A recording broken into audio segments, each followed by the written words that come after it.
Et, l'un et l'autre sont des compagnons d'une période donnée, la glorieuse période justement des indépendances. Mbow a lutté à sa manière, Wade a lutté à sa manière. Et donc ces deux géants de la classe dirigeante de notre pays, et quand ils atteignent donc les 100 ans, il faut les célébrer. Je vois un peu votre saillie, mais permettez que je réduise un peu la voilure pour ne voir que des actes républicains. Maintenant, s'il y a peut-être une couverture politique, d'abord, ce n'est pas une occasion qu'il saisit au rebond. S'il est républicain et que il y a pas de raison de douter effectivement que le président de la République est républicain. Donc, s'il est républicain, dans son agenda, effectivement, il y a une pierre blanche sur la date de naissance de Wade, qui aura 100 ans à cette période-là, c'est-à-dire le 29 mai prochain.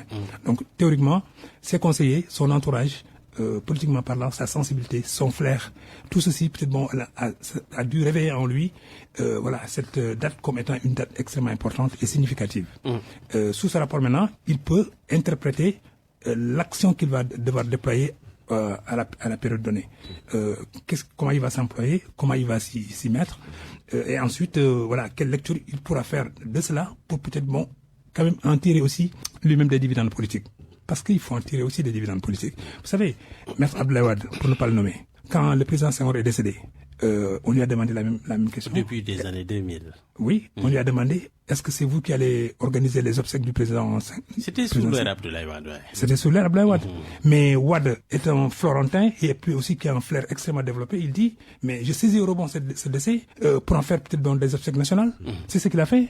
Et ensuite, dans son discours, il a dit, quelque part même, je peux être l'héritier de Senghor. C'est lui, Wade, qui le dit, lui, le libéral. Il dit, quelque part, je suis même héritier de Senghor. Et quand il le disait, Diouf était présent. Léopold Jospin était présent. En tout cas, il a été une sorte de parti de contribution au début des années 70. Maintenant, le PDS. Maintenant, si vous voulez vous revenir à Wade, Wade rencontre le président Senghor à Mogadiscio. Et dans leur complicité intellectuelle qui déborde un peu le cadre, ils s'entendent dire que peut-être il faut qu'il y ait une formation politique d'obédience. Libéral.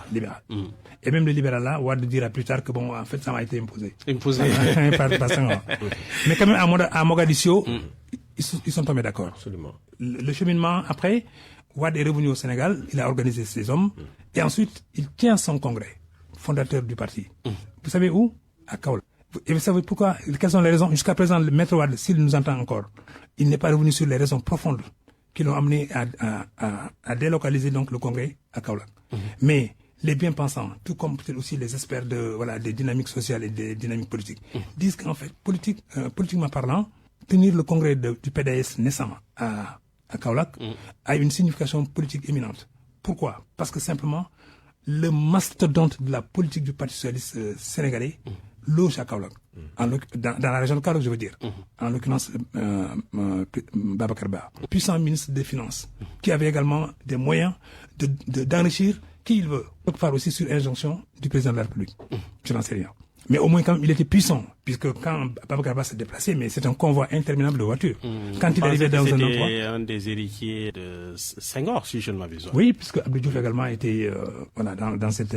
Mais en fait, l'idée, simplement, c'est de montrer qu'en vérité, Wade voulait marquer d'une pierre blanche son entrée sur l'échiquier politique. Et donc, c'était un défi qui avait été lancé pour d'abord la mobilisation, ensuite l'organisation et ensuite la réussite du congrès de Kaolack. Mais certains militants PS, qui sont extrêmement futés aussi, qui sont assez ingénieux également, ils ont vu une menace qui pourrait peser sur l'un des mastodontes de la politique du Parti socialiste, en l'occurrence Babacar Ba.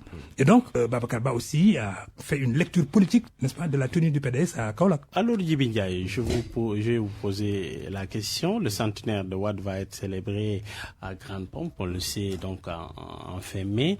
Au-delà de l'acte républicain qui a été signifié tout à l'heure, évoqué par le doyen Ndiaye, voyez-vous-y un autre acte politique? Merci beaucoup, Alimou. Mais moi, j'y vois également une certaine évolution des postures politiques de PASTEF. et particulièrement Pastef ou de Diomaye? Oui, parce que, bon, moi, je ne parviens pas à des dissocier parce que je me dis que du moment où il n'y a pas encore de démission, il n'y a pas encore de séparation, de fait, ils sont encore en très bons termes.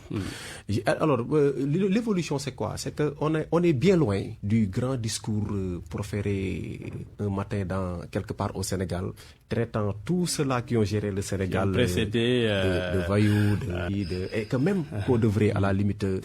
Les fusillés, oui. Je pense que c'était un propos il y a quelque chose de Sonko. Oui, il y a quelque chose qu'on vient, pour moi, de rétablir, c'est-à-dire rendre hommage à ces gens qui ont porté ce pays-là depuis les indépendances. Ça, la vérité. Ah oui, vous voyez un acte fondateur. Mais absolument. Parce que pourquoi? Vous savez, c'est quand on veut être grand, parfois il ne faut pas hésiter à se hisser sur l'épaule des géants. Il faut être grand dans la vie, surtout quand on est président de la République. Vos prédécesseurs ont géré ce pays, mais à la limite, d'une manière à ce que le Sénégal est resté cette grande nation qu'on peut avoir par une élection. Le président Abdoulaye Wade, à un moment donné, s'il le souhaitait, nos aînés nous racontent qu'il a eu des moments où ses militants ont voulu qu'il prenne ce pays par la force. Il a refusé. Donc si aujourd'hui le PASTEF est possible au pouvoir, d'autres ont la prétention de venir également être des responsables qui géreront ce pays-là et qui peuvent être, en tout cas, durant des Wade, des Diouf, etc., c'est grâce à ces luttes âpres que le président Abdoulaye Wade et des gens comme lui ont mené. Moi, je considère que, à la limite, c'est une réhabilitation. Ça, c'est un. Deux, le président Abdoulaye Wade a parlé à toute une génération. Le président Bassirou Diomaye Faye, c'est notre génération. C'est les années 80, 79, 78, 80. C'est nous qui avions accueilli Abdoulaye Wade. Tout à l'heure, vous parliez du lycée Charles de Gaulle. Moi, j'ai fait le lycée Charles de Gaulle. Nous, à l'époque, nous avions presque fugué de Saint-Louis à Dakar pour venir accueillir le président Abdoulaye Wade. C'est quelqu'un qui a marqué toute une génération et qui nous a appris des valeurs énormes. La résilience, la capacité à refuser. Mais imaginez si Abdoulaye Wade, je me rappelle, nous, nos parents, en tout cas nos aînés, à l'époque, qu'est-ce que nous racontait sur Wade dans les années 80-90? Que éviter Wade, c'est quelqu'un de belliqueux. Éviter Wade, c'est quelqu'un de guerrier. Éviter Wade, c'est quelqu'un qui porte souvent un discours d'affrontement ou bien un discours parfois incendiaire. C'est ça qu'on disait sur Wade. C'est ça qu'on colportait sur sa personne. C'est ça. Et ça a fait très mal à Wade à l'époque. Parce que nous nous souvenons que la plupart des gens âgés, en tout cas dotés d'une certaine expérience, refusaient d'accompagner Wade parce qu'ils le jugeaient comme étant quelqu'un de tout à fait belliqueux. Mais en 2000, quand Abdoulaye Wade est venu au pouvoir, le personnage belliqueux était celui qui réglait les conflits un peu partout à Dakar. C'est quelqu'un qui était à la limite, mais qui était au sommet presque de la diplomatie africaine. Si Bassirou Diomaye Faye décide de rendre hommage, bon, c'est un peu tardif, mais mieux vaut tard que jamais, à Maître Abdoulaye Wade, je me dis que quelque part, nous, jeunesse, qui avions porté Abdoulaye Wade, nous ne pouvons que faire un pas vers le PASTEF, ou bien faire un pas vers Bassirou Diomaye Faye. Quand il décide, en tout cas, je ne sais pas si le PASTEF s'est associé à ça ou pas, mais Abdoulaye Wade est pour moi, démocrate qui doit inspirer ce régime. N'oublions pas que c'est lui qui, et ça je pense c'est incontestable, qui a inscrit le droit à la marche dans la Constitution. Le droit à la marche dans la Constitution.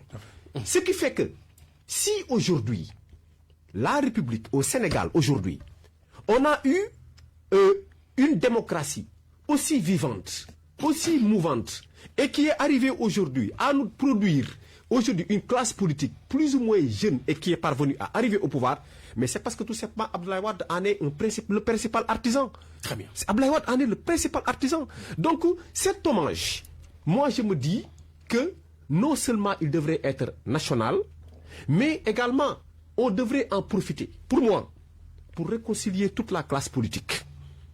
Parce que Abdoulaye Wade, je lui souhaite encore longue vie, mais Abdoulaye Wade, pour moi, dans tout son cheminement politique, il a travaillé sur le pardon, il a travaillé sur la réconciliation, il a travaillé sur l'harmonie politique. Parce que Abdoulaye Wade, qu'est-ce qu'il n'a pas vécu dans l'opposition, M. Ba?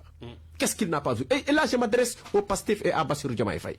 Qu'est-ce qu'Abdoulaye Wade n'a pas eu comme misère, comme traitement? Il a été giflé par un policier, il paraît. Dans l'opposition. Pas dans l'opposition.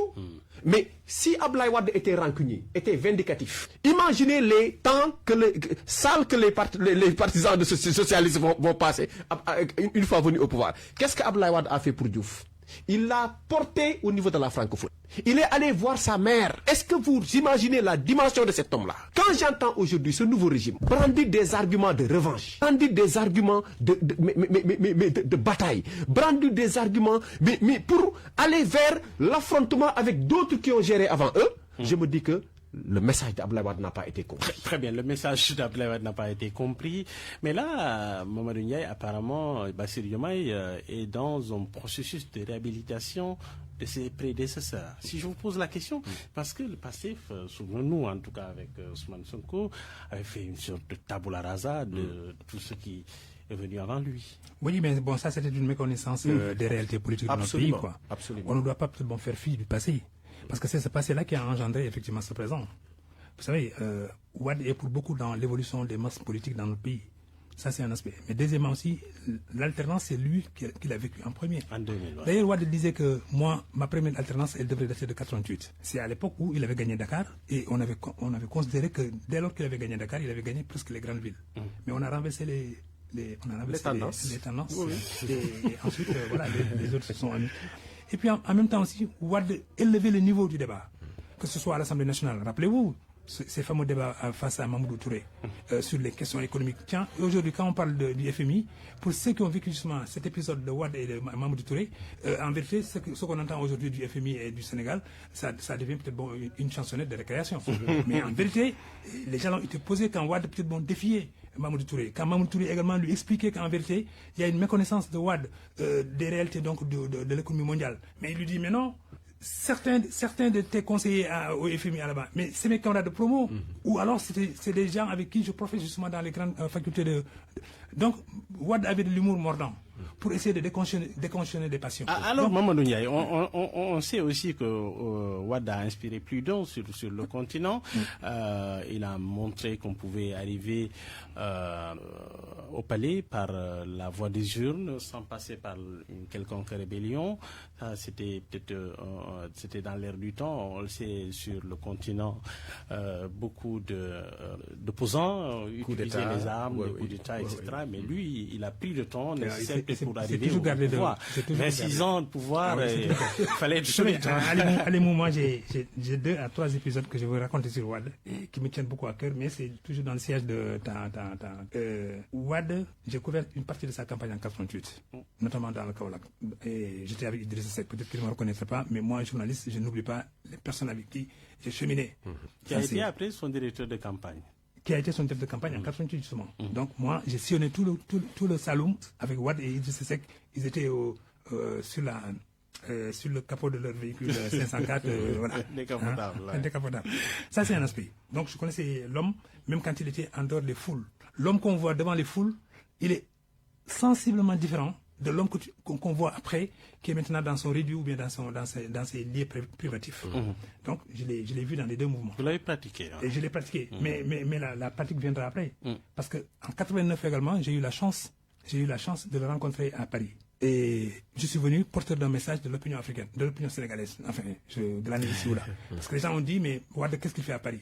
Il est en train de s'embourgeoiser encore à la rue de pays, et alors que ça chauffe à Dakar. À la veille de l'alternance, on est allé le chercher aussi. L'interview qui a déclenché le processus d'aller voir Wade, c'est une interview que Wade m'a accordée et que j'ai publiée justement dans Walfadjri. Je crois que mes confrères de Walfadjri s'en souviennent. En tout cas, moi, je ne l'oublie pas non plus. Mais à cette occasion-là, Wade m'a dit, mais qu'est-ce que tu fais à Paris? Moi, je lui dis non. Je ne suis pas seulement qu'à Paris, mais je viens de Tokyo. Et le mur de Berlin est en train de s'effondrer. Il me dit, au moins toi tu comprends quand même quelque chose à la politique internationale. J'ai dit oui. Maintenant, quand la ligne se démarque, le mur s'effondre. Il y a maintenant à reconsidérer tous les schémas politiques, y compris les idéologies. Il me l'a accordé. J'ai dit, mais chemin faisant maintenant, maître, quand est-ce que vous allez rentrer au pays? Il me dit, mais si je rentre, c'est pour quelle raison? J'ai dit, mais parce que vous avez laissé vos militants, ils sont en rase, ils n'ont pas de leadership, il n'y a pas d'indication claire sur le chemin à prendre, et ensuite ils ne connaissent pas les raisons pour lesquelles leur leader est à Paris, si durablement. Mais ça aussi c'est Wade. Il réfléchit, il aime aussi partager sa réflexion avec d'autres, il aime peser un peu ce qu'il envisage de faire. Mais il garde toujours l'ossature de sa réflexion pour lui-même. Par contre, au gré de ces rencontres, il peut peut-être toujours ajuster, réajuster, ainsi de suite. Mais la troisième, c'est presque pratiquement en 2000 quand il lançait sa campagne dans un grand hôtel de Dakar. Et là, il nous a invités, nous sommes venus également parler avec lui. Wade nous a montré qu'en vérité, on ne va jamais au combat dans l'esprit de défaitiste. On va toujours au combat avec l'esprit de vainqueur. Absolument. Et il savait que peut-être les rapports de force commençaient un peu à vaciller. C'est pourquoi peut-être il a entretenu cette atmosphère, cette ambiance de conquête du pouvoir. Et c'est comme ça qu'il a galvanisé aussi toutes les foules qui se sont agrégées autour de sa personne. Et également sur l'ensemble des itinéraires qu'il empruntait pour aller ici ou là. Donc, en fait, Wade, c'est plusieurs niveaux. Mais le plus important chez Wade, que je note en attendant peut-être d'approfondir, c'est qu'il nous a dit, nous sommes face à un régime qui est essoufflé au plan des idées, au plan des initiatives politiques, mais en même temps aussi au niveau de l'économie. Il préconise donc que cette démocratie qu'il revendique, et une fois qu'elle est instaurée, elle sera même peut-être l'instrument par lequel la démocratie va instaurer le marché. Autrement dit, l'économie va être impulsée par des acteurs qu'il va identifier, ou bien que ses partisans vont identifier, comme étant ceux qui transposent le pays d'une réalité un peu moribonde à une réalité beaucoup plus épanouissante, avec maintenant des acteurs beaucoup plus libérés. Et c'est là où Wade dit, mon libéralisme, ça n'a de sens que quand les gens, avec leurs propres initiatives, ils peuvent s'épanouir et aussi les pouvoirs publics peuvent les aider. Mais j'ai dit, maître, mais vous êtes un libéral, vous devez laisser les gens à leurs propres initiatives. Il dit, oui, mais je suis libéral dans un pays qui, l'État encore, est un État léviathan, certes, absolument, mais c'est un État également qui peut aider les gens à sentir qu'en vérité, ils ont besoin, pendant un certain temps, de l'État, mais qu'à un autre moment aussi, l'État se dessaisit pour les laisser continuer le chemin, et eux-mêmes également auront cet esprit de partage avec d'autres qui naîtraient justement au moment où ils auront éclos. Donc moi, mon sentiment, c'est que Wade a instauré une démocratie de marché qui allait sans doute s'ouvrir maintenant sur une économie de marché, et on en est encore là justement, mais en tout cas il a posé les jalons. Donc c'est un inspirateur du système démocratique que nous avons, mais en même temps aussi c'est quelqu'un qui peut peut-être incarner l'ancrage de la démocratie dans nos pays, et y compris même ailleurs. J'allais terminer par là. On se retrouve en 98. J'étais reporter de l'AFP à Conakry.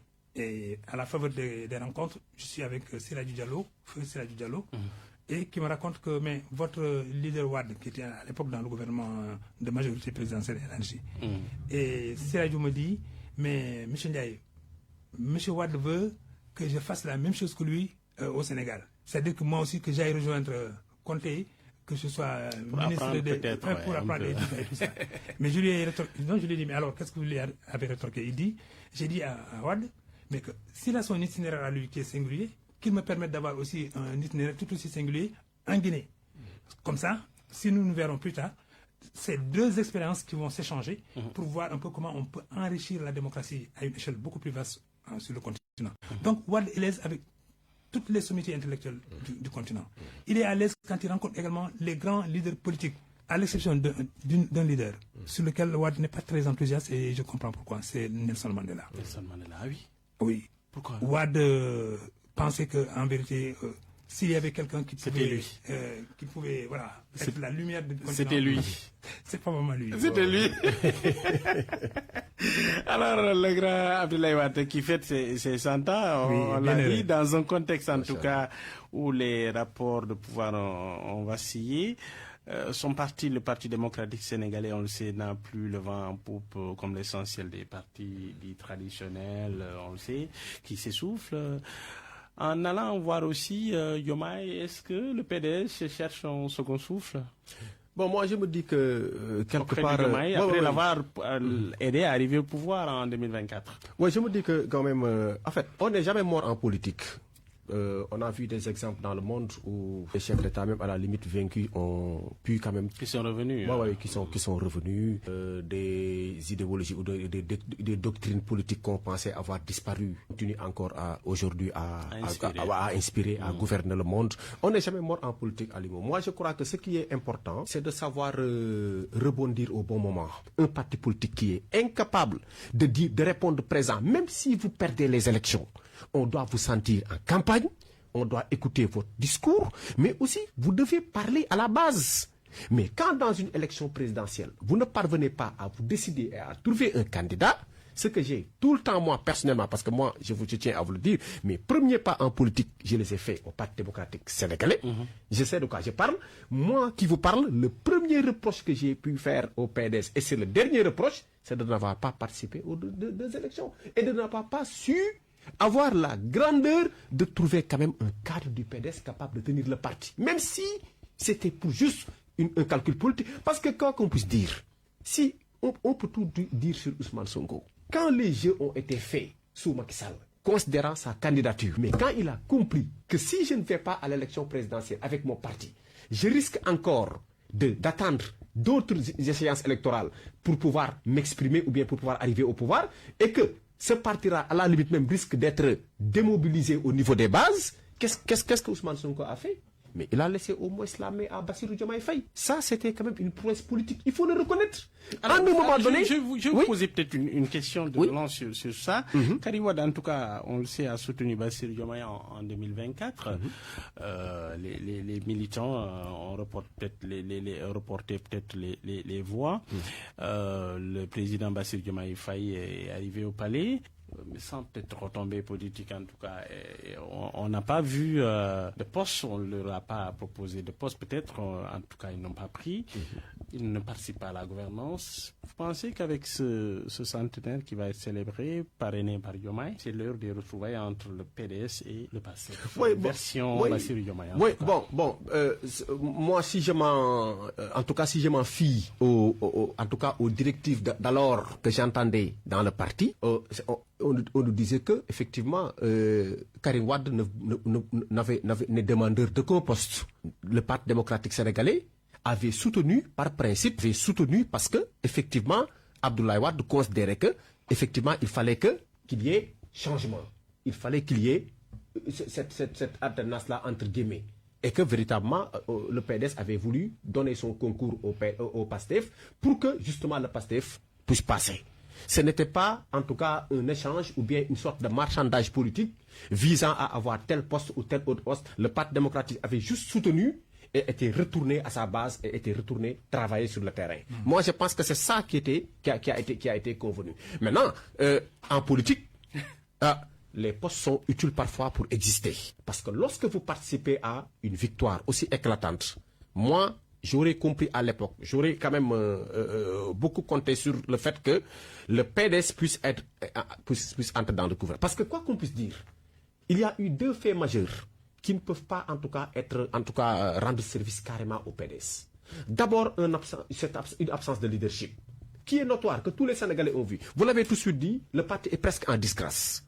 Quoi qu'on dise, ce n'est pas une analyse comme ça que j'ai fait comme ça. Parce que on a vu quelque part de grands rendez-vous où on ne sent pas le PDS. On a vu de grandes mobilisations, parfois, où on les voit timidement venir, mais on ne voit pas de mobilisation du Parti démocratique sénégalais. Alors que les questions d'enjeu, les véritables questions qui touchent la démocratie, le PDS était toujours présent. Quand le code électoral est menacé, le PDS était toujours présent. Lorsque vous touchez à la Constitution, ils étaient là. Lorsque les Sénégalais sont dans des difficultés pataugeant dans les inondations et tout, M. Abdoulaye Wade n'a jamais raté ces rendez-vous-là. Mais quand on voit aujourd'hui le PDS être presque dans un état où on a envie d'aller les réveiller, ça pose problème. Très bien, on va revenir à vous.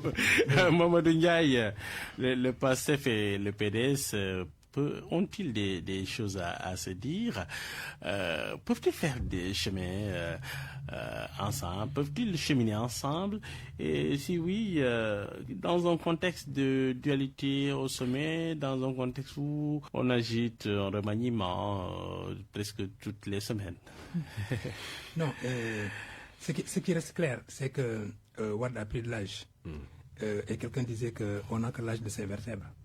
Je crois que Wade, quand il se souvient un peu de ses périodes de jeunesse, ces épisodes auraient été des épisodes d'une récréation ou bien d'un soir. Absolument. Descendre, tenir des conférences de presse ou bien peut-être faire ses marches comme il savait les faire pour peut-être mobiliser ou galvaniser les troupes.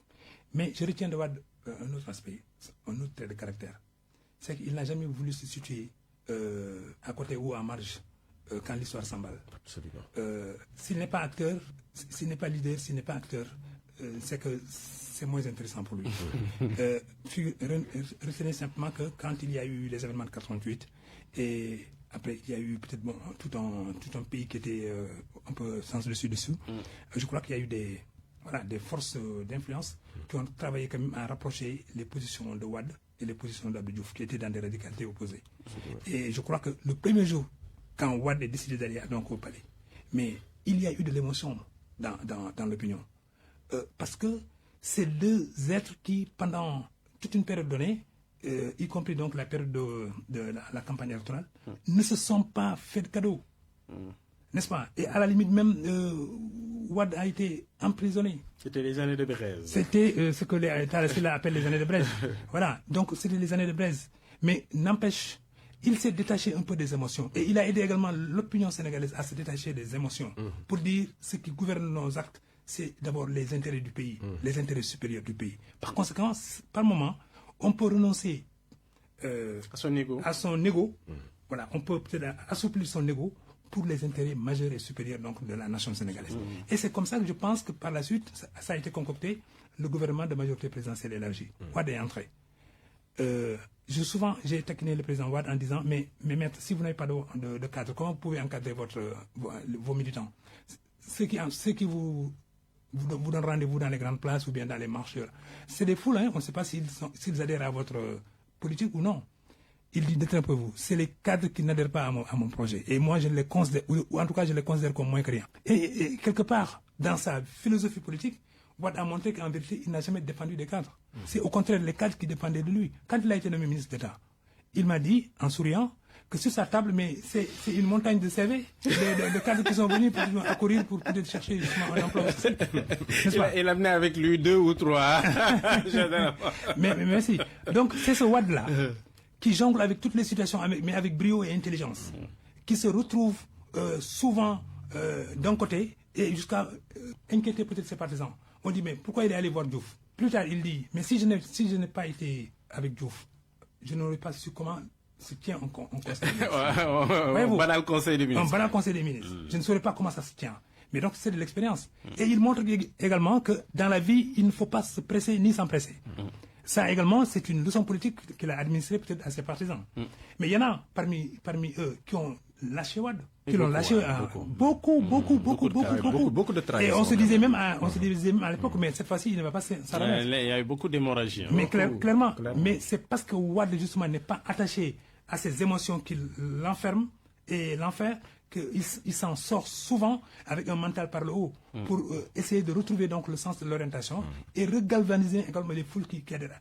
Parce que Wade avait compris qu'en vérité, les foules sont plus fidèles. Absolument. Il travaille donc la longue perspective avec les foules. Suivez mon regard pour comprendre également que s'il y a un nouveau leader maintenant qui également travaille les foules, c'est dans cette intention-là. Et d'ailleurs, à un moment donné, Wade, ancien président, a reçu Sonko opposant. N'est-ce pas? Je crois qu'à la veille. Il a même dit que Sonko lui rappelait sa jeunesse. Mais très bien. Alors, j'aimerais vous entendre un peu cette relation entre le PASTEF et le PDS. Oui, sur le PASTEF et le PDS, mais à mon avis, il y a quand même des similitudes de parcours. Hein. Et en même temps aussi, je crois que le président Diomaye, comme l'a dit Djibril, il est dans le PASTEF, on ne peut pas l'en extraire. Il n'a pas officialisé son détachement ni son éloignement. Absolument. Donc il est dedans. Par conséquent, tout ce qu'il fait, il le fait également au nom des intérêts supérieurs de sa formation politique. Et par conséquent, lui, je pense aussi comme Wade, il agrège. Il ne fait pas de soustraction. Et il a intérêt à ne pas faire de soustraction parce que dans ce méli-mélo où peut-être chacun essaie de compter ses forces, à mon avis, il ne faut pas soustraire ni éliminer. Et donc, le PDS est un monstre dormant, peut-être même un monstre somnolent, mais qui peut se réveiller à meilleure occasion si d'aventure il retrouve justement ses réflexes. S'il retrouve un peu peut-être sa vie antérieure, mais en même temps aussi la nostalgie peut également être une force de galvanisation pour peut-être les troupes du PDS. Absolument. Et surtout encore quand ça coïncide maintenant avec un leader qui pourrait les rassembler parce qu'il les ressemble. Et là, dites-moi, j'aimerais vraiment que vous nous expliquiez ces relations entre Diomaye peut-être et le PASTEF. On sait qu'on est dans un contexte de dualité, peut-être même dans quelques temps, peut-être que les deux têtes de l'exécutif vont se séparer. Vous pensez que Diomaye travaille à tout cela dans un contexte de rivalité peut-être qu'il veut tabler sur le PDS au cas où? Bon, d'abord, c'est l'occasion qui fait le larron. Hein. Les 100 ans de Wade, c'est Diomaye qui est à la présidence. Et je crois que si tout s'organise autour de l'hommage qu'il faut rendre au centenaire du président Wade, c'est probablement l'ancien président, c'est le président en exercice qui doit au moins quand même être aux manettes, me semble-t-il. Maintenant, il peut déléguer ou dépêcher peut-être d'autres pour travailler sur l'organisation et lui, il préside en sa qualité de président de la République. Mais je crois également qu'il peut tirer des leçons du parcours exceptionnel de Wade pour voir un peu lui également comment il peut se réengager. Comment il peut... Qu'est-ce que le PDS peut lui apporter? Mais le PDS peut lui apporter beaucoup de choses. Méfiez-vous toujours du PDS. C'est comme le PS à un moment donné. Le PS, pendant toute la durée du régime libéral, le PS a fonctionné. Le PS disons, s'est revigoré. Le PS, sous l'égide de Tanordien et peut-être aussi de Aminata Mbengue Ndiaye, a travaillé dans le cadre pour consolider et ensuite travailler maintenant à l'élargissement du Macky Sall. Voilà, je crois que donc le PS a fait cela. Mais le PDS également est dans les mêmes intentions. Hein. Et un PDS donc qui se cherche, qui attend son leader, Karim Wade pourrait débarquer à Dakar, ou pensez que finalement le PDS ira chez Diomaye s'il y a remaniement? Moi, je considère même que pour les 100 ans de son père, il devait être présent. Ça, c'est le conseil que je lui donne. On ne peut pas laisser au gouvernement, à Bassirou Diomaye Faye, c'est pas les enfants de Wade quand même. Wade a de la famille. Moi, je considère que Karim Wade devrait même être présent lors des centenaires de son père. Ça, c'est le premier acte politique. Là, ouais. C'est le premier acte politique qu'il faut poser. Parce que quand même, Abdoulaye Wade mériterait que sa famille soit autour de régulièrement son fils. Surtout, elle était là quand il était au pouvoir. Il était là quand il était au pouvoir. Dont on n'a plus de nouvelles. Oui, ça dit qu'il y a, pour moi, quand on veut faire de la politique, quand même des dates. On doit être sur le terrain. On doit être sur le terrain quand même.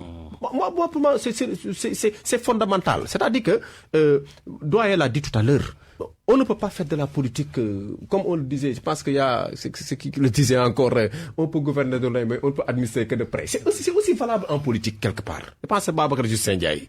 On peut aussi, pour moi, prétendre gouverner un pays. C'est un droit. On peut avoir des ambitions. Le fait d'être le fils de Wade a des avantages, mais attention, il a aussi des inconvénients. N'est pas Wade qui veut, hein. N'est pas Abdoulaye Wade qui veut. Abdoulaye Wade, c'est presque un tableau de chasse d'arrestation. Mais je vous le dis. Et quand on veut le remplacer, il va falloir quand même, je ne dis pas être à sa hauteur, mais il faut en avoir la carapace. Très solide. Et le doyen l'a clairement rappelé tout à l'heure. C'est pourquoi je dis que c'est vrai qu'il y a des gens qui sont quand même des fans peut-être d'Abdoulaye Wade, et qui sont prêts à soutenir son fils, mais même s'il était à l'autre bout du monde, d'autres quand même n'ont pas cette relation de fanatique là, je le mets entre guillemets. D'autres observent le comportement de son fils et est-ce qu'il vaut le père? Est-ce qu'il vaut le père? S'il vaut le père, tant mieux. Mais s'il ne vaut pas le père, écoutez, il ne faut pas hésiter à trouver un autre candidat. Hein. C'est ça aussi. Alors, à défaut du fils naturel, du fils biologique, on cherche le fils putatif peut-être. Mais bon, Abdoulaye Wade aussi, je me dis que quelque part, si Bassirou Diomaye Faye va vers lui, c'est pour moi une chance. Quelque part. Pourquoi? Parce que le PDS est un appareil monstre. Le PDS... Personne ne peut nier son encouragement. Oui, personne ne peut nier. On peut tout dire sur le PDS, mais personne ne peut nier l'ancrage national et international du Parti démocratique sénégalais. En fait, Alimou, c'est un fait. Alimou, à travers ta question insistante sur le rapprochement Diomaye-PDS, et c'est une bonne question. J'y vois un intérêt majeur du point de vue de la capitalisation. Oui. Par exemple, Diomaye peut dire le PDS est un capital politique. Djibril l'a rappelé, hein. Oui. Il a rappelé le parcours du PDS. Donc c'est un capital politique qui s'en empare, devient un acteur majeur. Absolument. Peut se poser maintenant à certaines velléités ou bien peut, à la limite, mobiliser davantage de monde avec un discours à l'appui. Ça, peut-être, Diomaye est en train de le travailler. Mais puisque nous ne sommes pas dans la tête de Diomaye, pour comprendre un peu qu'est-ce qui le motive aujourd'hui, limitons-nous simplement au symbolisme et au formalisme des choses. C'est l'anniversaire de Wade. Le président, il est dans son bon droit de devoir organiser cette fête, comme Wade avait organisé les obsèques du président Senghor devant Diouf qui était impuissant à faire quoi que ce soit. Ça, c'est un aspect. Mais moi, journaliste, je devrais quand même souligner le rôle prépondérant que Wade a joué dans l'éclosion de la presse dans le pays. Ne pas le faire, c'est faillir un peu quelque part, disons, une reconnaissance à la personnalité d'Abdoulaye Wade. Wade a toujours cru à la presse. Il a créé des journaux aussi. Mais non seulement il a créé des médias. Non seulement il a créé des journaux, mais parfois même il relayait comment on appelle, les récriminations justement des journalistes.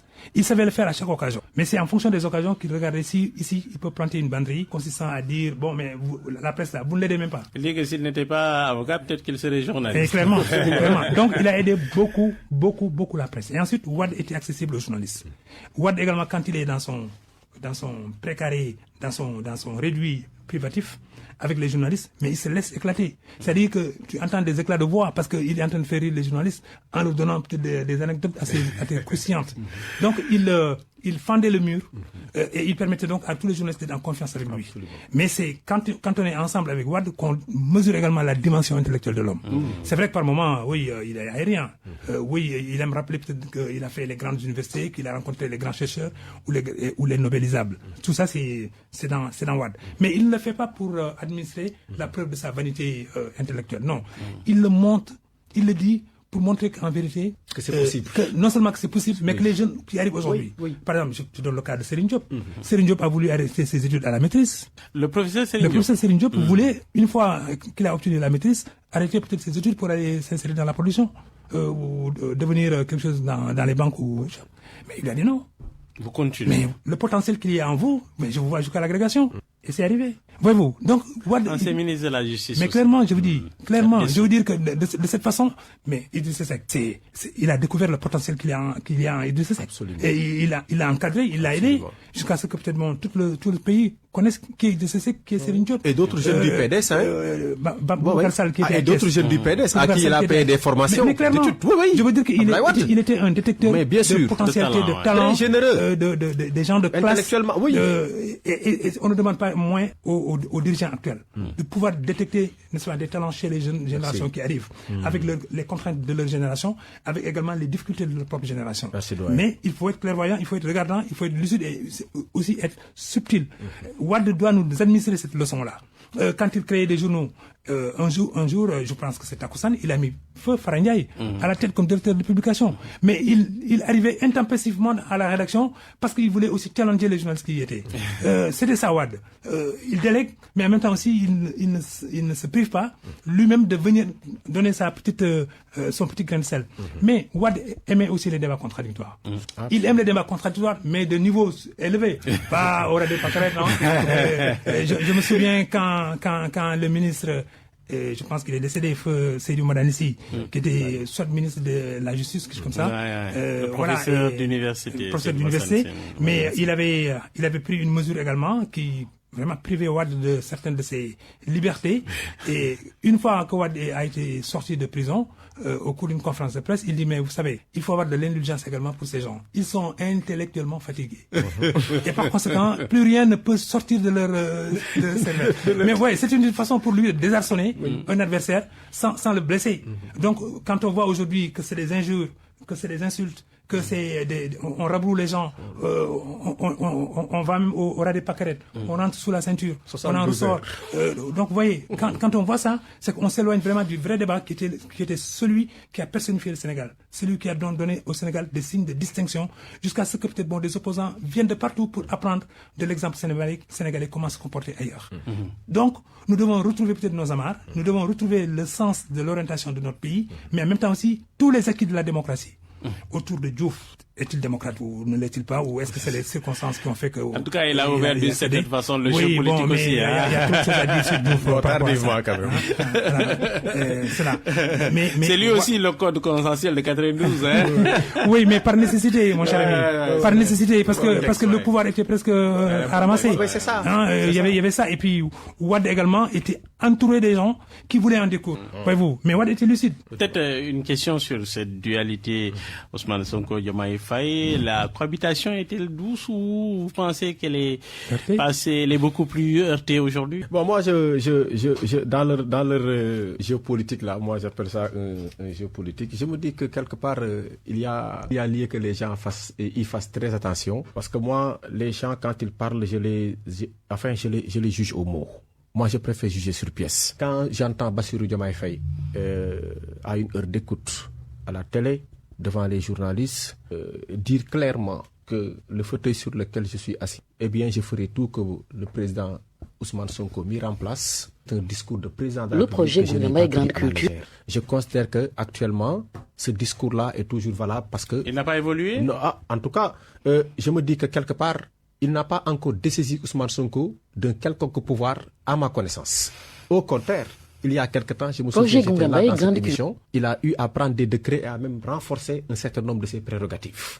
La primature aujourd'hui, si vous ouvrez la LFI, je pense que c'est 877 personnes qui y travaillent et ça a été bel et bien renforcé en termes de budget, en termes de financement. Dites-moi, doyen Mamadou Ndiaye, qu'est-ce que vous voyez au palais et à la primature? Les deux hommes s'entendent, ils jouent, ou alors vous pensez qu'il y a un véritable problème entre les deux? Non, en vérité, moi je pense que la politique est indéfinissable chez nous. Très difficile de définir la politique et de définir également les périmètres. Essayez de lire un peu les oui, faits. Donc c'est à plusieurs niveaux qu'il va falloir procéder pour lire ce qui s'offre à nos yeux. Mais la première chose d'abord, le nouveau régime qui arrive au pouvoir. Ils ont également leur jeunesse qu'ils compensent par toute une impulsivité, un peu de fougue, c'est tout à fait normal, ils arrivent.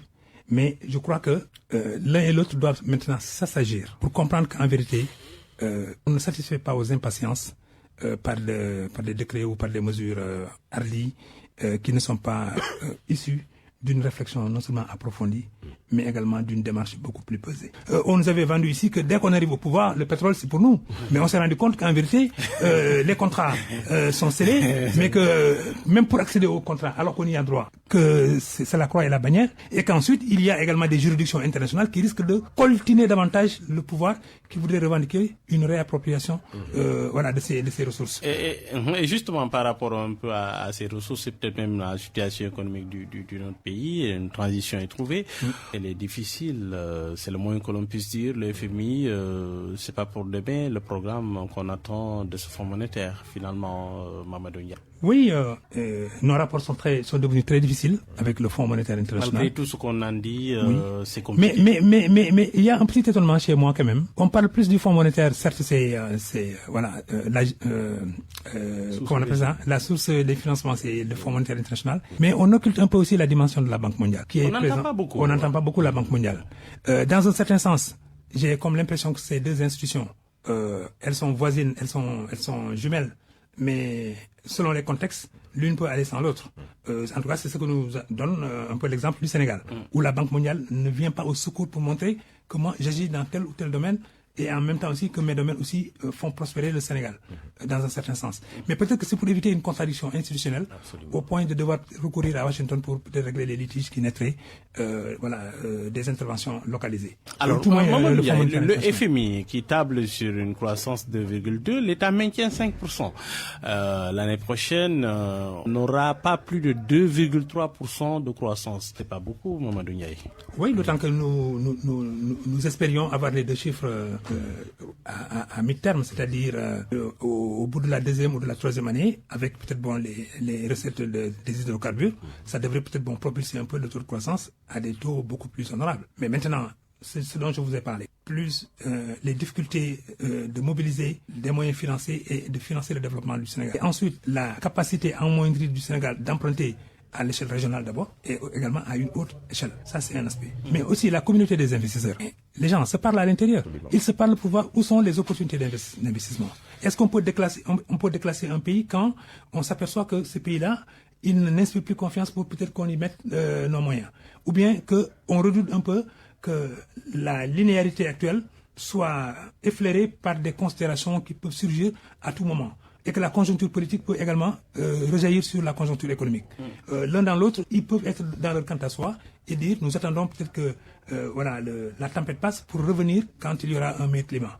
Mais en même temps, on a vu également le Sénégal, le gouvernement sénégalais, par le premier d'entre eux, aller également dans les Émirats arabes unis pour décrocher des financements, les fameux TSR. Ces financements, on n'a pas trop glosé là-dessus parce qu'on méconnaît un peu la réalité de ces interventions financières venant justement du Moyen-Orient. Mais ce qu'on en sait, et des économistes beaucoup plus qualifiés, tels que les Chérif Salussi, tels que mon ami El Hadji Ibrahima Sall, peuvent décortiquer un peu ces réalités-là, nous apporter davantage d'éclairage, mais au fond, ces éclairages auraient pu même servir au gouvernement pour dire je veux aller dans ces univers, mais c'est des univers qui nous sont nouveaux parce que nous avions l'habitude d'aller au Club de Paris, au Club de Londres, ou bien au Fonds monétaire international et à la Banque mondiale. Mais maintenant qu'on doit déplacer l'axe pour aller poser notre curseur dans le Moyen-Orient, c'est une autre réalité du financement. En tout cas, pour le moment, avec des dangers, mais avec aussi un coût très prononcé de ces pays-là, de régler les contentieux à travers des moyens plus ou moins abrupts. Et souvent, c'est les pays qui sont faiblement au plan financier de se retrouver, qui ont recours, et puis ensuite qui se retrouvent également vraiment beaucoup plus difficile, c'est-à-dire au bercail, c'est-à-dire de revenir au Fonds monétaire et à la Banque mondiale. Mais je présume que quelque part aussi le Fonds monétaire international est dans une posture un peu de lâcheté. On ne laisse pas un partenaire de plus de 50 ans, de plus de 100 ans, s'aventurer dans des méandres d'incertitude. À mon avis, il y va de la responsabilité du Fonds monétaire international de dire non, moi je me détache de vos options, je vous regarde très haut. Non, quand même, un cheminement de plus de 40 ans, de plus de 50 ans, ça crée des sentiments, des attachements, mais ça crée des considérations aussi. Et ensuite, comme il fut quelque part, le Sénégal a été le meilleur élève de la classe, on ne doit pas laisser le meilleur élève de la classe peut-être sombrer. Djibi, un mot sur l'économie avant de boucler. Notre pays ne se porte pas très bien. Ça, on l'a vu, une croissance carrément en décélération, pas de programme au sein du FMI, le contexte économique est difficile. Oui, mais le doyen est revenu sur la posture du Fonds monétaire international et de la Banque mondiale, qui dans une certaine mesure sont presque dans une logique à la limite même de tiraillement, rapport contre rapport, expert contre expert. Cela n'a pas, en tout cas, rendu un bon service à l'économie. Ça, c'est clair. Cela n'a pas bien vendu l'image du Sénégal. Depuis ça, c'est clair. La fameuse déclaration. Mais oui. L'image du Sénégal, économiquement, est complètement à la ramasse. Ça, c'est clair. Il y a eu un certain nombre de mesures qui ont été enclenchées. Notamment une taxation, tous azimuts. Ils ont taxé les jeux de hasard. Et nous ont déclaré qu'ils vont recevoir 3. Ils ont taxé... comment dirais-je encore, les mobiles monnaies, Wave, Orange Money, etc. Excusez-moi pour la publicité. Ils nous ont dit que c'est une manne financière de 76 000. Ils ont taxé également ce qu'on appelle les valeurs, les riz, le riz de luxe là, etc. L'huile, qui va leur valoir 39 milliards. Ils ont taxé, mais si j'ai bien lu le presse, ils ont taxé le tabac, 9 milliards. Taxé les déclarations foncières, 100 milliards. Et au total, ça fait 726 milliards. Qu'ils ont dit qu'à mi-terme, ils ont reçu cet argent-là. Donc, la différence entre taxes et impôts et les TVA, ça va directement à l'État. Ça dit que ça, c'est l'État même qui le prend. À la source, qui lance. Les taxes, c'est autre chose. Quand vous faites des taxes, c'est parce qu'il doit y avoir des contreparties.